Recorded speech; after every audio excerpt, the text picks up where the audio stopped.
Hey, thanks for coming. I sort of wanted to follow up today about the discussion of the left-hand Tantra and how the guru-disciple relationship figures into that. And I think probably the best way to talk about that is to relate my own experience.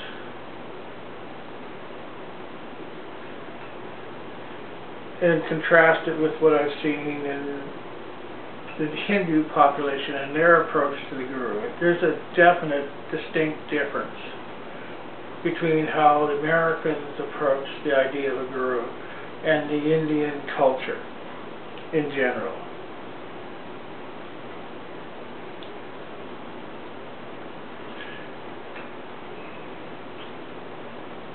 The Indians that are in a guru-disciple relationship believe that that relation survives even after death.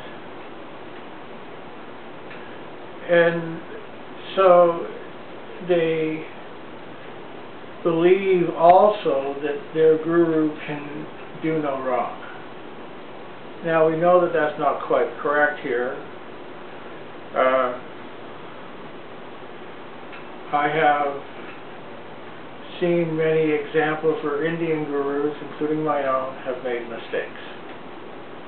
Even in autobiography, Yoga Sri Yakaswar apologized to Yogananda for his portrayal of Yogananda to his father.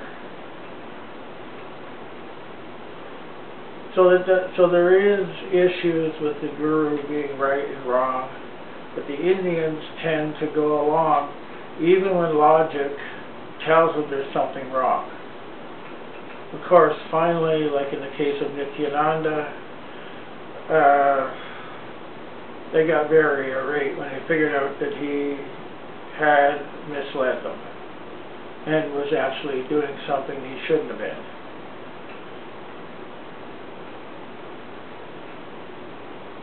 Anyway, to get back to my own connection, when the first time that I saw Swami Satchidananda,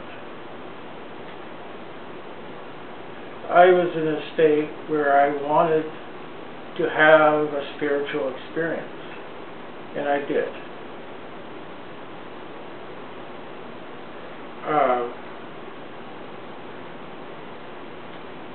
He came to a talk and was talking to 400 or 500 people, and he was talking about mantras and how to have the disciples and stuff like this.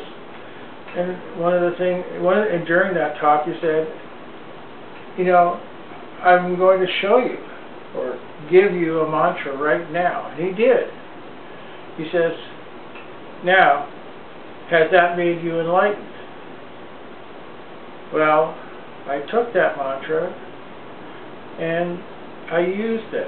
And that night, I entered into a state where I dissolved into a golden light.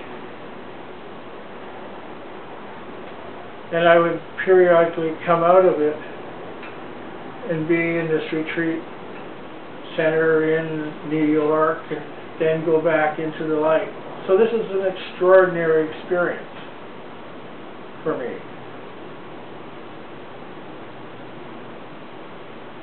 But I still had the American understanding of a guru.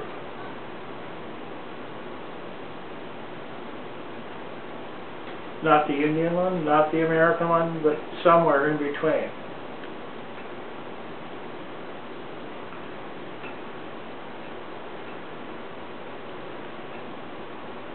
After I had that experience, you'd think I would have all my questions about the guru answered.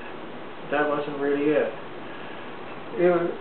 That my relationship continued with him on a sort of a standoffish basis. Most people in the IYI, Integral Yoga, had no idea that I had received this. I just found a Swami who had been at that talk and had heard that, so she recognized finally that I had had an initiation.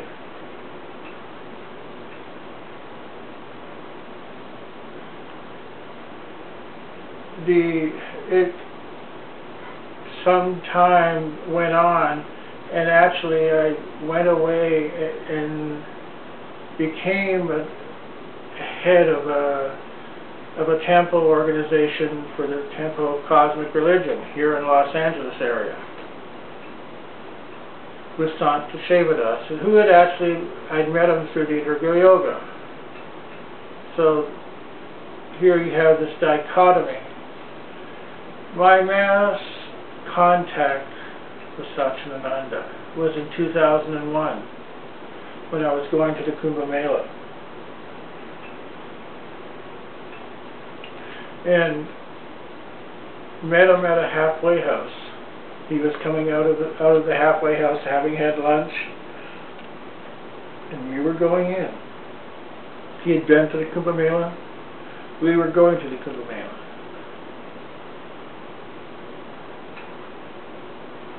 And you always take note of your last contact with the Guru. And what he said was, I won't go into that, but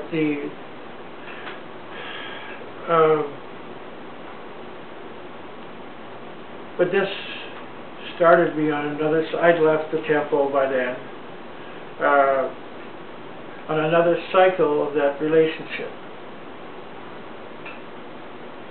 and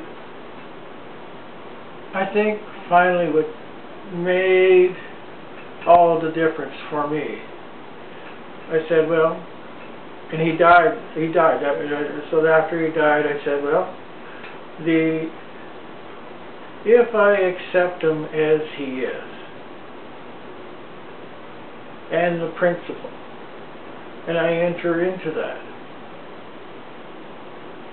that's what he said all the time anyway. So anyway, the Guru-disciple relationship is very complex. And it takes a lot of thought and care to enter into that. And this relates to the left-hand path in that there are responsibilities and duties associated with this relationship. Thank you.